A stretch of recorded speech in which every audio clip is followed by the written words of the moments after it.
The train whistle echoed across the empty Arizona landscape as Clara Whitmore pressed her fingers tightly around the small envelope in her hand. The paper was worn from being opened and read countless times during her long journey west. Inside was the promise of a new life, a home, a husband, and a chance to escape the painful memories she had left behind. For 3 years, Clara had watched her world slowly disappear. Her father had passed away, leaving behind debts that swallowed their family farm. Her mother followed soon after, leaving Clara with nothing but memories and the responsibility of surviving alone. In the East, opportunities for a woman without family or fortune were few. Every door seemed closed. Then came the letter. Thomas Reed, a ranch owner in Arizona Territory, had written through a marriage arrangement service. He promised Clara a comfortable home, honest work, and a future together. They had never met, but in those days, many people built their lives on letters and hope. Clara knew it was a risk. She knew she was traveling across thousands of miles to marry a stranger. But staying behind meant living a life where every day reminded her of everything she had lost. So she packed her belongings, said goodbye to the only town she had ever known, and boarded a train heading west. The journey was harder than she imagined. The train crossed endless plains, dry deserts, and dangerous territories. There were delays caused by storms, broken tracks, and mechanical failures. At night, Clara often stared out the window at the unfamiliar darkness and wondered if she was making the biggest mistake of her life. But every morning, she opened Thomas's letter and reminded herself, sometimes a person has to leave everything behind to find where they truly belong. She believed those words. Until she arrived. The small settlement of Red Hollow was nothing like the towns Clara knew back east. Wooden buildings stood beneath the harsh desert sun. Dust moved through the streets like waves. Horses were tied outside simple stores, and people watched strangers carefully. Clara stepped down from the train with her suitcase in hand, expecting to see Thomas Reed waiting for her. But no one came. At first, she thought perhaps he was delayed. She waited. Minutes passed. Then an hour. The station master finally approached her with a sad expression. "Miss Whitmore?" Clara looked up.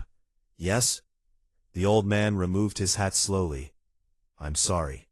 Those 2 words made her heart sink. "Sorry for what?" The man hesitated. "Thomas Reed, he passed away yesterday." The world seemed to stop. Clara stared at him, unable to understand. Yesterday. One day. One single day too late. She had traveled across the country. She had crossed mountains and deserts. She had carried her hopes all this way. And she had missed the man she came to marry by only a few hours. The news spread quickly through Red Hollow. Some people felt sorry for her. Others whispered, "What will she do now? She has no family here. She can't stay. She should go back home." But Clara had no home to return to. The money she had was barely enough for food. The train ticket back would cost more than she could afford. The dream she had traveled for had disappeared before she even touched it. That evening, Clara sat alone near the station, holding her suitcase close. The desert wind blew around her, carrying dust through the empty streets. She wondered if the journey had all been for nothing. Maybe she had made a terrible mistake. Maybe she was never meant to find happiness. As the sun disappeared behind the mountains, Clara heard the sound of approaching footsteps. She looked up. A man stood several yards away. He was tall, wearing simple frontier clothing, with a calm expression and watchful eyes. His presence made everyone nearby become quiet. The townspeople knew him, Neshoba, an Apache warrior. Many in Red Hollow feared him. They had heard stories about battles, survival, and the dangers of the frontier. But Clara noticed something different. He was not looking at her with suspicion. He was looking at her with understanding. "You're the woman who came on the train," he said. Clara nodded. "I was supposed to meet someone." Neshoba glanced toward the empty road. "Thomas Reed." Her eyes lowered. He's gone. For a moment, neither spoke. Then Clara whispered, I came all this way for nothing. Neshoba studied her carefully. You cross deserts and mountains alone, he said. That is not something someone does for nothing. Clara looked at him, surprised. Everyone else saw a woman who arrived too late, but he saw someone who survived. I'm afraid I missed my chance, she said quietly. Neshoba stepped closer, his voice calm. No, she looked at him. You're wrong. The desert wind moved between them. Then he said the words Clara would remember for the rest of her life. You're not late. You're right on time for me. For the first time since stepping off the train, Clara felt something other than loss. She felt hope. She did not know who Neshoba was. She did not know what tomorrow would bring. But standing there beneath the Arizona sky, she began to wonder if the life she had lost was never the life she was meant to have. Clara Whitmore spent her first night in Red Hollow staring at the ceiling of a small room above the local trading post. The room was clean but empty. There were no family photographs, no familiar voices, no warmth that made it feel like home, only silence. A few days earlier, she had been a woman traveling toward a promised future. She imagined herself standing beside a husband, learning a new life on a ranch, and finally having a place where she belonged. Now she was a stranger in a land that did not know her. The next morning, Clara walked through the settlement, carrying the small bag of supplies she had left. People watched her from windows and doorways. Some looked at her with pity. Others looked at her like she was a problem they expected someone else to solve. An older shopkeeper approached her. Miss Whitmore, you should think about leaving soon, he said. Clara looked at him. Leaving for where? The man had no answer. That was the hardest truth. She had nowhere to go. But Clara was not the kind of woman who gave up easily. She had survived losing her family, traveling alone, and arriving to find her entire future gone. She refused to let one more hardship break her. So she began helping wherever she could.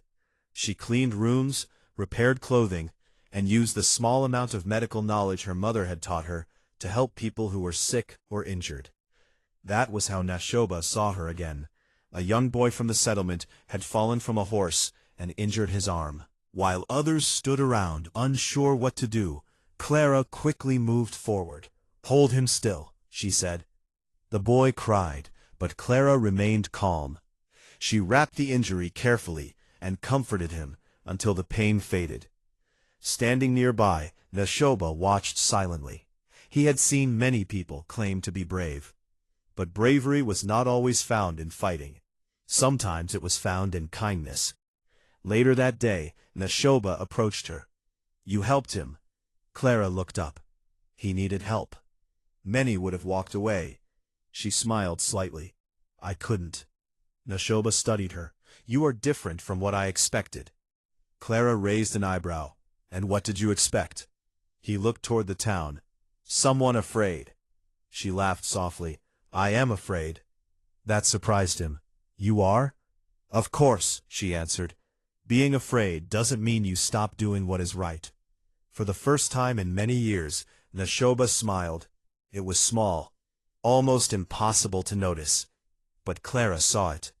Behind the warrior everyone feared was a man who had forgotten what it felt like to laugh. Over the next few weeks, their paths crossed often. Neshoba helped Clara find firewood when winter winds arrived. He showed her which trails were safe and which areas to avoid. He taught her about the land, the rivers, the mountains, and the signs nature left behind. Clara, in return, showed him things he had never experienced. She told him stories from the East. She taught children to read. She shared meals with people who once believed they had nothing in common. Slowly, the distance between two worlds began to disappear. One evening, Clara sat near a fire outside Neshoba's camp. She looked at the stars above the desert. It's beautiful here, she said. The Shoba looked upward. My people believe the stars remember everything. Everything? Every loss, every promise, every person who walks this earth. Clara became quiet. Do you think they remember Thomas? Neshoba looked at her. Why do you ask? Because I came here for him. A long silence followed. I feel guilty. A part of me thinks I should still be grieving someone I never knew. Neshoba's expression softened. You cannot mourn a dream forever. Those words stayed with her. Because he was right. She was not mourning Thomas Reed. She was mourning the future she imagined. And somewhere along the way, that future had changed. One afternoon, Clara discovered something about Neshoba. He was not just a warrior. He was a protector. His tribe respected him because he cared for the elderly, defended children, and carried responsibility that most people never saw. The stories told in town were incomplete. They only showed one side of him. Clara began seeing the other side, a man who carried loneliness. A man who had spent years protecting everyone except himself. One evening Neshoba finally opened up. My people have lost much, he said. Many only see us as enemies. They do not see our hearts. Clara looked at him. I know what that feels like. He turned toward her. You? She nodded. When I arrived here, everyone saw a woman who failed. A bride who came too late. No one saw how far I traveled, or what I survived. For a moment, they simply looked at each other. Two people who had both been misunderstood. Two people who had both lost the lives they thought they would have. And two people who were beginning to discover something unexpected. Maybe they were not brought together because of what they lost. Maybe they were brought together because of what they still had left to give. As the fire burned between them, Neshoba quietly said, You thought you came here for another man. Clara looked at him. But perhaps, he continued, you came here to find yourself. And for the first time, Clara wondered if arriving a day too late was not a tragedy. Maybe it was the beginning of something she never expected. The days that followed changed Clara Whitmore in ways she never imagined. When she first arrived in Red Hollow, she was a woman searching for a man she had never met, chasing a promise written on paper. She believed her happiness depended on becoming the wife of Thomas Reed. But now, standing beneath the endless Arizona sky, she realized something important. The future she had lost was not the only future waiting for her. She had found a place where people needed her, and she had found someone who truly saw her. Neshoba never tried to control Clara's choices. He never told her what she should do or where she belonged. Unlike the people in town who saw her as a helpless woman, he treated her as someone strong. That was what made him different. One morning, Clara walked to the edge of the settlement and found Neshoba repairing a broken fence near his camp. You always work alone? She asked. Neshoba looked up. Most things are easier alone. Clara crossed her arms. That sounds like something a lonely person would say. A faint smile appeared on his face. You notice too much. Maybe you hide too much. Her words surprised him. For years, Neshoba had built walls around himself. He was respected as a warrior, but respect was not the same as being known. People feared his strength. Few cared about his heart. Clara was different. She asked questions. She listened. She saw the man behind the warrior. But their growing connection did not go unnoticed. The people of Red Hollow began whispering. Some believed Clara was making a mistake. She's throwing away a chance at a normal life, they said. Others warned her. You don't know who he really is. But Clara knew something they did not. She knew the kindness Neshoba showed when no one was watching. She knew the patience in his voice. She knew the sadness behind his silence. Then one afternoon, trouble came. A group of armed men from a nearby ranch rode into town, angry and looking for someone to blame. Their cattle had disappeared, and rumors had spread that Apache warriors were responsible. The leader, a man named Calvin Hayes, stood in the middle of the street. I know who did this, he shouted. His eyes moved toward Neshoba. The town became silent. Neshoba stepped forward calmly. We did not take your cattle. Hayes laughed. Of course you'd say that. The tension grew. Clara watched as people who barely knew Neshoba judged him without proof. She remembered how they had judged her too. The woman who arrived too late. The woman without a husband.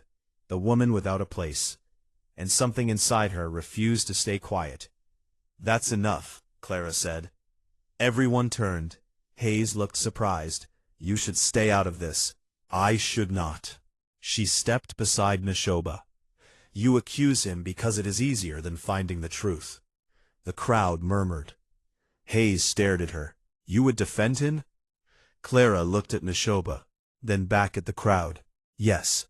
For the first time, Neshoba looked surprised. Not because she stood beside him, but because she did it without fear. Later that evening, Neshoba found her near the river. You should not have done that. Clara looked at him. Why? Because now they may turn against you. She smiled sadly. They already did when I arrived. Neshoba became quiet. Clara continued. They looked at me and saw a woman who lost everything. But you looked at me and saw someone who survived. Those words touched him deeply. After a long silence, Neshoba spoke. You came here to marry another man. Clara lowered her eyes. Yes. And now? She looked at the river. I don't know. Neshoba nodded slowly. I will not ask you to choose a life you are not ready for. That was the moment Clara realized something. Neshoba was not trying to take her away from her old life. He was giving her the freedom to choose.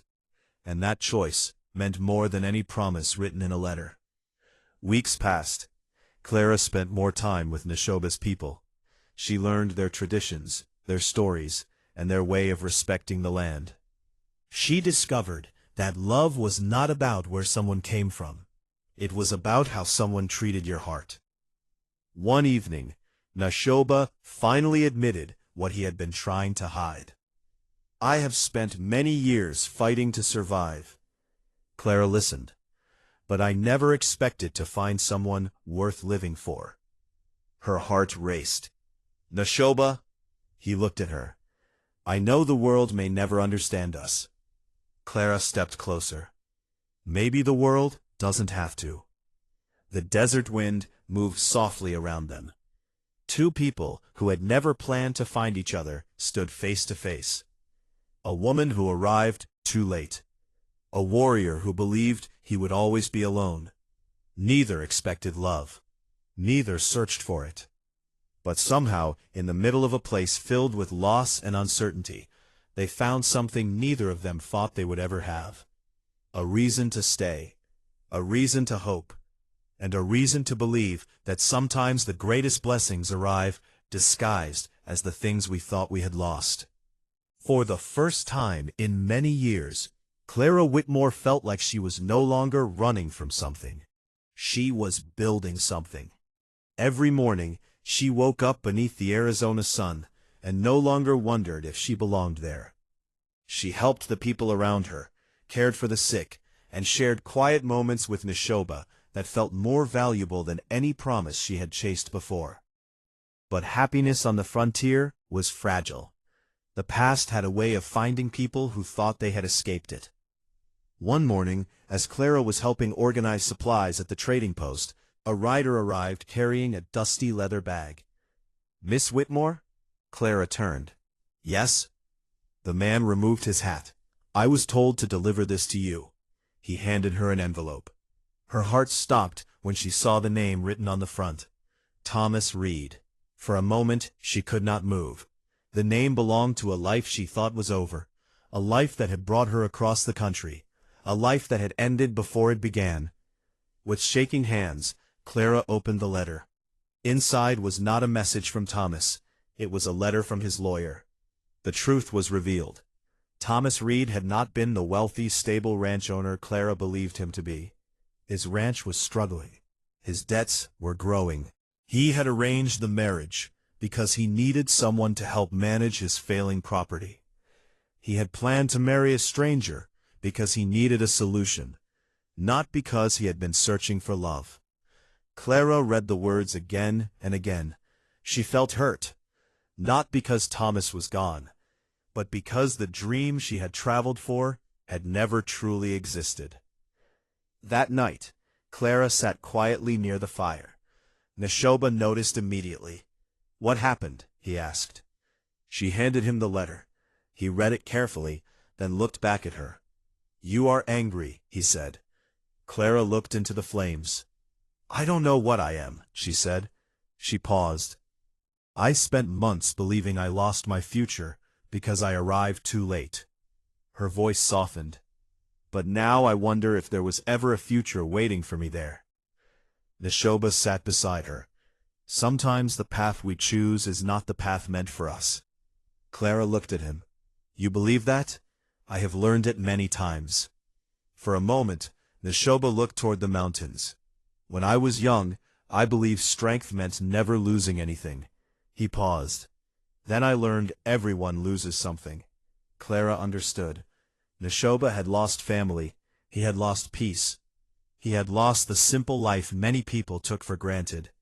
Yet he still found a way to care. That was when Clara realized something. The man she came to marry had offered her a house, but Neshoba had offered her a home. However, not everyone was happy about the changes happening. The same men who had doubted Neshoba before began spreading new rumors. They claimed she had forgotten where she came from. They claimed she was throwing away her future. But Clara no longer listened to voices that did not know her heart. Then came another problem. A group of men from outside the settlement began moving through Apache territory. They wanted land, and they saw Neshoba's people as obstacles. The situation became dangerous. Neshoba knew what was coming. One evening, he told Clara, "You should leave." She looked at him in disbelief. "What? You have a chance to go back east. Start again. Be safe." Clara shook her head. "You think sending me away protects me?" "Yes." "No," she said firmly. "It protects you." Neshoba looked at her. She continued, "You are afraid that if I stay, I will lose something because of you." Silence filled the air. "And you are afraid," she whispered, "that you are not worth choosing." Those words hit deeper than any wound, because she was right. Neshoba had spent his life protecting others, but he never believed he deserved someone protecting him. The next morning, trouble arrived. A group of armed men entered the area, demanding that Neshoba's people leave. They expected fear. They expected silence. But Clara stood beside Neshoba, not behind him, beside him. She had once arrived alone, carrying nothing but a suitcase and a broken dream. Now she stood with a man who had given her a reason to hope. The world had told them they did not belong together, but they had discovered something more than the opinions of others. They belonged wherever they chose to stand. And Clara finally understood the truth. She had not traveled west to find Thomas Reed. She had traveled west to find the life she was always meant to live.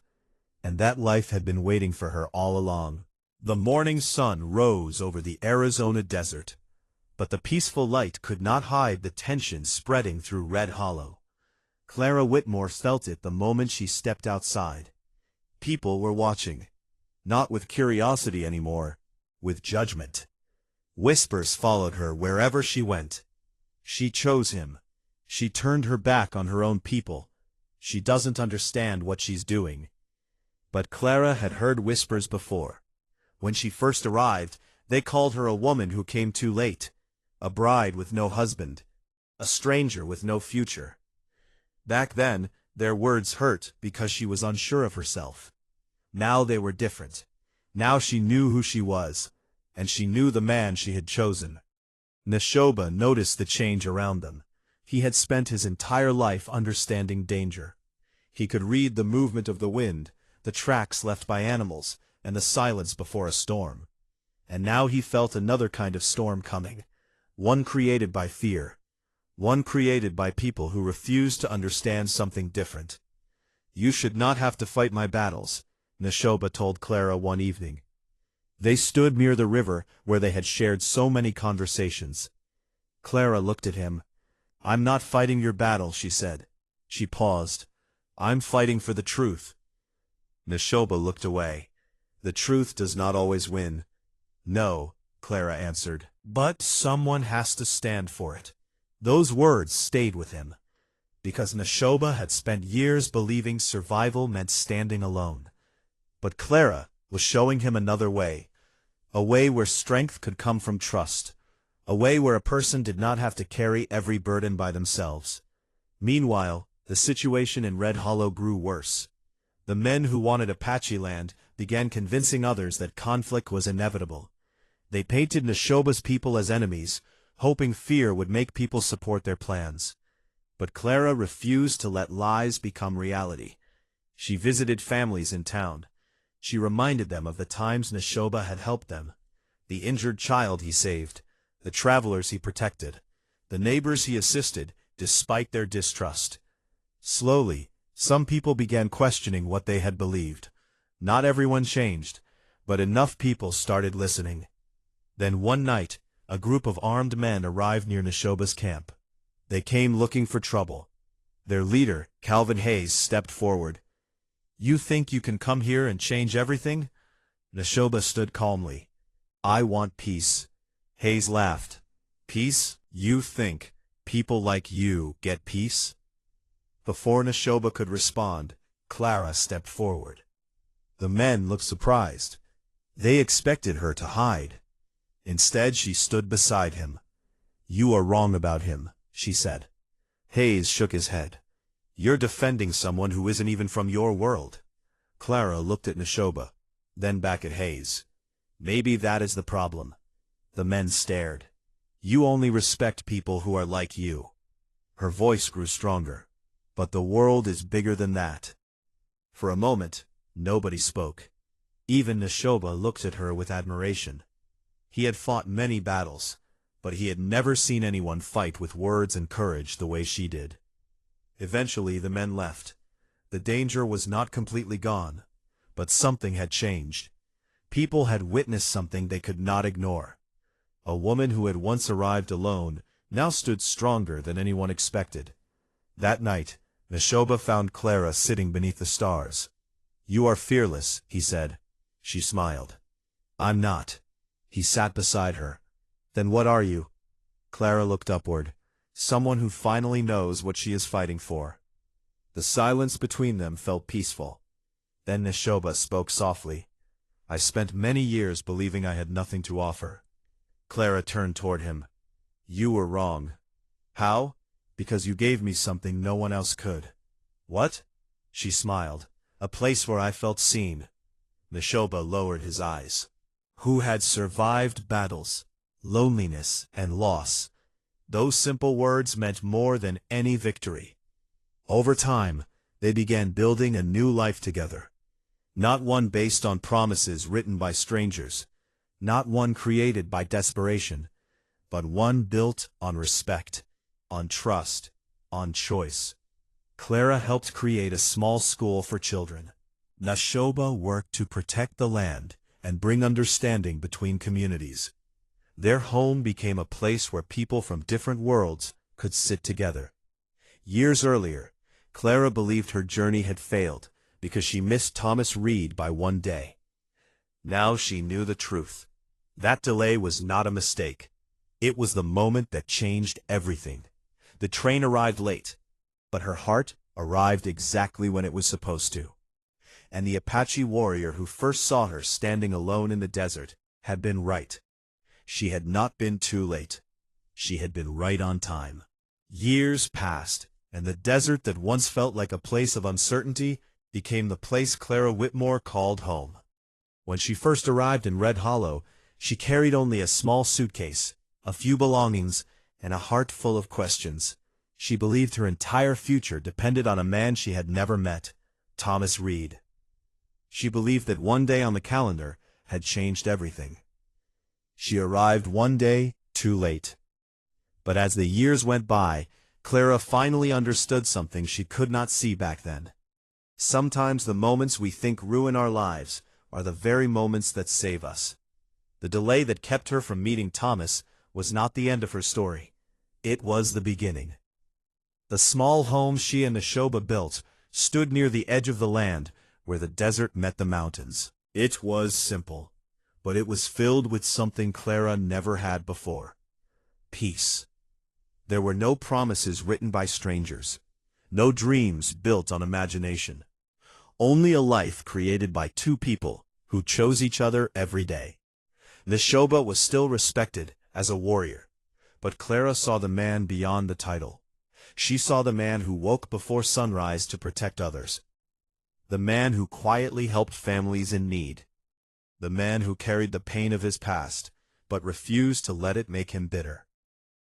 And Neshoba saw Clara the same way, not as a lost bride, not as a woman who needed saving, but as a woman who had survived storms and still chose kindness. One evening, Clara sat outside their home watching the sun disappear behind the mountains. Neshoba approached and sat beside her. "You are thinking about the past," he said. She smiled. "You always know." "I know your silence." Clara looked toward the old road where the train tracks stretched into the distance. "I remember the day I arrived." Neshoba followed her gaze. "You thought your life was over." She laughed softly. "I did."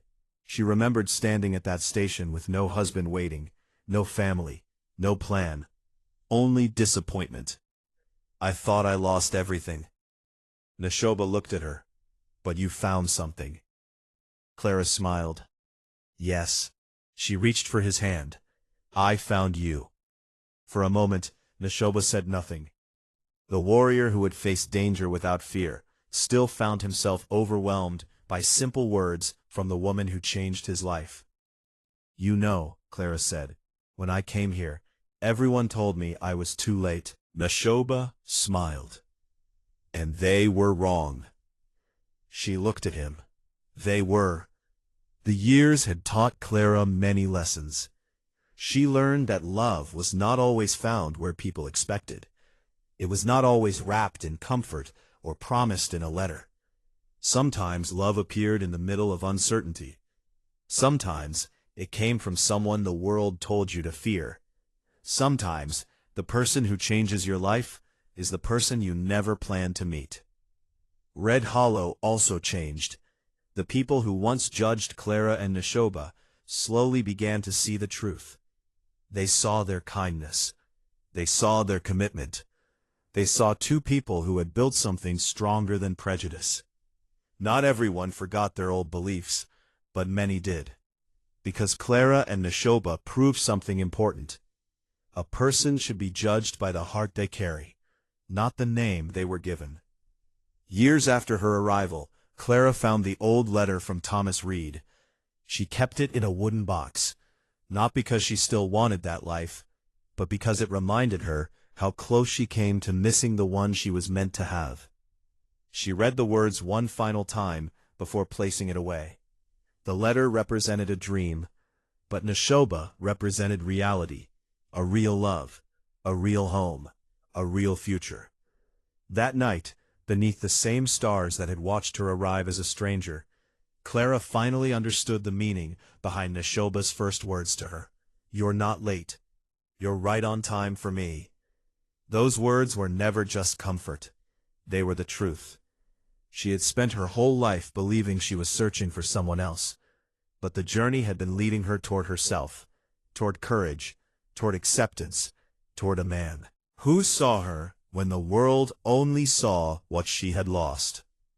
And so the story of Clara Whitmore and Neshoba was remembered across the frontier, not as the story of a mail-order bride who missed her wedding, not as the story of a woman whose plans failed, but as the story of two souls who discovered that sometimes life's greatest blessings arrive at the exact moment they are meant to.